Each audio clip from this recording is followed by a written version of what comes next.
Bienvenue sur Ministère La Vie en Christ, votre espace dédié à l'étude approfondie de la parole de Dieu et à l'édification spirituelle. Aujourd'hui, nous allons réfléchir ensemble à une déclaration marquante de Jésus-Christ, « Malheur à cet homme par qui le Fils de l'homme est livré. Il aurait mieux valu pour cet homme qu'il ne soit pas né. » Matthieu 26 verset 24. Pourquoi Jésus a-t-il prononcé ces paroles à propos de Judas Iscariote, celui qui l'a trahi? Quelle signification ces mots portent-ils pour notre compréhension de la souveraineté divine, de la gravité du péché et du jugement éternel? Restez avec nous, car cette étude nous conduira à des vérités spirituelles profondes et des applications concrètes pour notre foi aujourd'hui. Si ce contenu vous édifie, pensez à vous abonner et à partager cette vidéo pour diffuser la lumière de l'Évangile autour de vous. Il est crucial de dire que cette affirmation, adressée à propos de Judas Iscariote, est l'une des plus troublantes de l'Évangile. Pourquoi Jésus a-t-il dit cela? Quelle est la signification profonde de cette déclaration? Pour y répondre, nous allons examiner 4 points essentiels. Le contexte prophétique, la gravité du péché de Judas, le poids du jugement divin et la mise en garde universelle que ces paroles renferment. Ainsi, parlons premièrement du contexte prophétique de cet événement. Jésus souligne que sa mort faisait partie du plan divin. Le Fils de l'homme s'en va, selon ce qui est écrit de lui. Ce plan avait été annoncé à travers les Écritures. Ésaïe 53 versets 3 à 7. Méprisé et abandonné des hommes, homme de douleur et habitué à la souffrance. Il était blessé pour nos péchés, brisé pour nos iniquités. Psaume 41 verset 10. Celui qui mangeait mon pain lève son talon contre moi. Ces prophéties montrent que le Messie devait être rejeté et trahi. Judas, en livrant Jésus, a contribué à l'accomplissement de ces prédictions. Toutefois, cela ne signifie pas qu'il a été forcé d'agir ainsi. Son choix était libre, mais Dieu, dans sa souveraineté, a utilisé cet acte pour accomplir son dessein. Ce point révèle une vérité fondamentale, la souveraineté de Dieu ne supprime jamais la responsabilité humaine. Judas a fait un choix conscient, et il en porte pleinement les conséquences. Deuxièmement, parlons de la gravité du péché de Judas. Jésus poursuit en disant « Malheur à cet homme par qui le Fils de l'homme est livré. » Cette déclaration souligne la gravité exceptionnelle du péché de Judas. Judas n'a pas péché par faiblesse ou ignorance.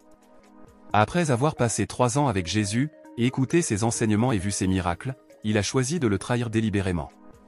Luc 22 versets 3 à 6 décrit cet acte. Satan entra dans Judas. Judas alla s'entendre avec les principaux sacrificateurs et les chefs des gardes sur la manière de leur livrer Jésus. De plus, il a vendu Jésus pour 30 pièces d'argent, comme prophétisé dans Zacharie 11 verset 12. Ils pesèrent pour mon salaire 30 cycles d'argent. Ce prix dérisoire, équivalent à celui d'un esclave, révèle l'immense mépris de Judas pour son maître. La gravité de son péché réside dans son rejet volontaire et éclairé de Jésus, la lumière du monde. Ajoutons aussi le poids du jugement divin. Jésus dit ensuite, « Il aurait mieux valu pour cet homme qu'il ne soit pas né. » Cette phrase souligne la sévérité du jugement réservé à Judas pour sa trahison. Bien qu'il ait regretté son acte, Judas n'a pas cherché une véritable repentance. Matthieu 27 versets 3 à 5 rapporte. Judas, qui avait livré Jésus, voyant qu'il était condamné, se repentit et rapporta les 30 pièces d'argent. Puis, il se retira et alla se pendre. Sa tristesse était une tristesse mondaine, qui mène à la mort, comme le dit 2 Corinthiens 7 verset 10. La tristesse selon Dieu produit une repentance à salut dont on ne se repent jamais, tandis que la tristesse du monde produit la mort. Judas a rejeté la grâce de Dieu, et son sort éternel est décrit comme particulièrement tragique. Ce jugement nous rappelle que le rejet de Christ est le péché ultime, avec des conséquences éternelles. Pour terminer, parlons de la mise en garde universelle. Les paroles de Jésus ne concernent pas seulement Judas. Elles sont une mise en garde pour tous ceux qui rejettent la grâce divine. Jean 3 verset 18 nous enseigne. Celui qui croit en lui n'est point jugé, mais celui qui ne croit pas est déjà jugé, parce qu'il n'a pas cru au nom du Fils unique de Dieu. Judas illustre le danger de rejeter la lumière après l'avoir connue. Hébreux 6 verset 4 à 6 met en garde contre cette attitude. Car il est impossible que ceux qui ont été une fois éclairés, et qui sont tombés, soient ramenés à une nouvelle repentance. Ce passage rappelle que la grâce divine ne doit jamais être prise à la légère.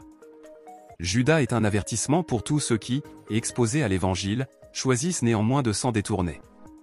Cette déclaration de Jésus révèle plusieurs vérités profondes. 1. Le plan souverain de Dieu s'accomplit, mais chacun est responsable de ses choix. 2. Le péché, surtout lorsqu'il est commis avec une pleine connaissance de la vérité, a des conséquences graves. 3. Le rejet de Christ mène à un jugement éternel. 4. Il est essentiel d'accepter la grâce de Dieu avec un cœur repentant. Prenons à cœur cet avertissement et assurons-nous de marcher dans l'obéissance à Christ, afin de ne pas mépriser l'immense privilège de connaître et de suivre le Sauveur. Aujourd'hui, si vous entendez sa voix, n'endurcissez pas vos cœurs. Hébreux 3 verset 15. En conclusion, les paroles de Jésus concernant Judas Iscariote, il aurait mieux valu pour cet homme qu'il ne soit pas né, sans Matthieu 26 verset 24, nous rappellent des vérités essentielles.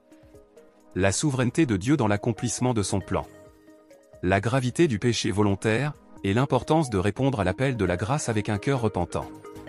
Cette déclaration, bien qu'austère, est aussi une mise en garde pour nous tous.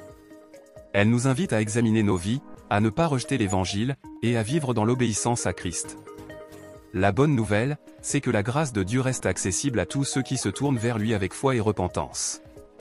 Merci d'avoir suivi cette étude avec Ministère La Vie en Christ. Si ce message vous a touché, n'hésitez pas à aimer, commenter et partager cette vidéo pour encourager d'autres personnes dans leur marche avec Dieu. Et si ce n'est pas encore fait, abonnez-vous à notre chaîne pour ne rien manquer de nos prochaines vidéos. Que le Seigneur vous bénisse abondamment. Shalom.